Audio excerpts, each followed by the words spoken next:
Hi, I'm Ken Stiles, the Pragmatic Professor, here to offer some advice and insight based on my 35 years of college teaching. Today, we're going to wrap up our three-part series on writing. We talked about writing at the macro level, the big picture of the project. We've talked about paragraph structure at the mid-level. Today, we're talking about word choice, sentence structure, that sort of thing. This is where a lot of students get tripped up because they forget the first rule of writing is that you should care about your reader. Picture the reader being on a subway or being surrounded by 5 screaming kids or something, and try to make it easy for that person to be able to get through the material. Make sure it's clear, make sure it's efficient, make sure it's precise. Okay? Some words of advice here: stay away from the thesaurus. If you're looking up a word and you've never seen it before, don't use it, okay? You'll probably get it wrong. And that's because words are more than just the actual definition. They usually have a connotation. For instance, politicians often accuse their opponents of having schemes, whereas the politician might say she has a plan. Well, plan and scheme technically mean the same thing, but the first one is very negative. It implies a sort of ulterior motive or conspiracy or something like that. So you might not pick up on that if you just go through the thesaurus. So just avoid it. Read more. Okay, build up your vocabulary that way. Now, as far as sentences and words, I'm a big fan of simplicity. I think that you should try to keep your sentences relatively short, fewer than 10 words, and keep your words manageable, fewer than 10 letters. If you go much beyond that, there's a good chance that it's going to get out of control. You're going to have subordinate clauses that don't make sense.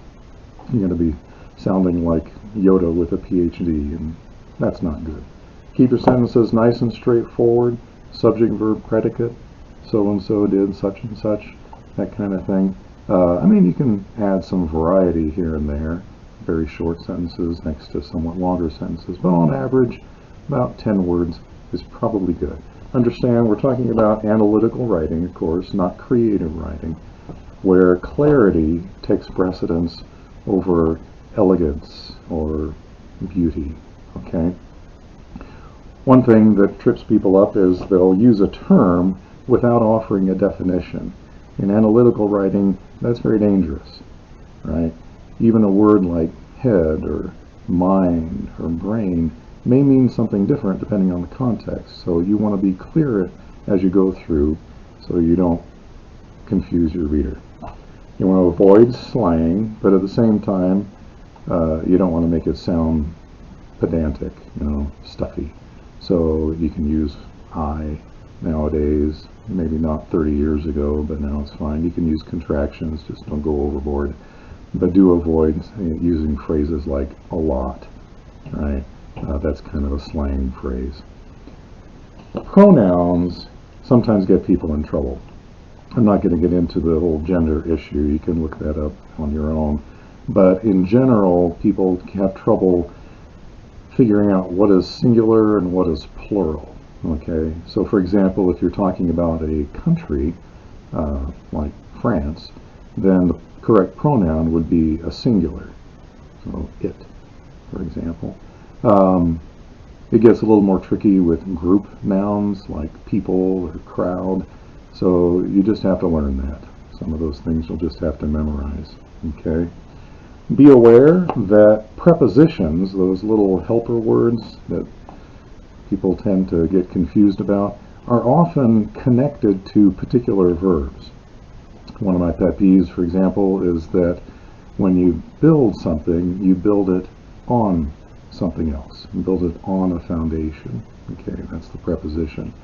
On the other hand, if you're bouncing something, then you bounce it off the wall, for example. You don't build off and you don't bounce on. It doesn't make sense. So watch out for that. Okay? Avoid the passive voice as much as you can. Be direct and straight. Don't try to be too poetic. It'll have a tendency to confuse the reader and get it bogged down. In terms of sentence structure, if you're using semicolons, chances are you're doing it wrong. As it says there, God regretted creating the semicolon.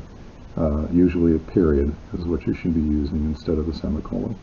Commas are generally used to indicate a pause, a breath, if you will.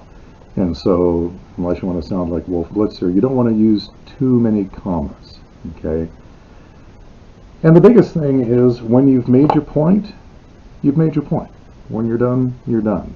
Don't keep piling on, don't keep adding additional thoughts. Just wrap it up and call it good, just like I'm going to do right now. So this is Ken Stiles, the Pragmatic Professor, wishing you all the best. So thanks for watching. Hope that was helpful to you. Make sure to comment and like and share and watch for other videos. And of course, the views expressed are my own and not necessarily those of any institutions with which I've been affiliated over the years. Take care. Bye-bye.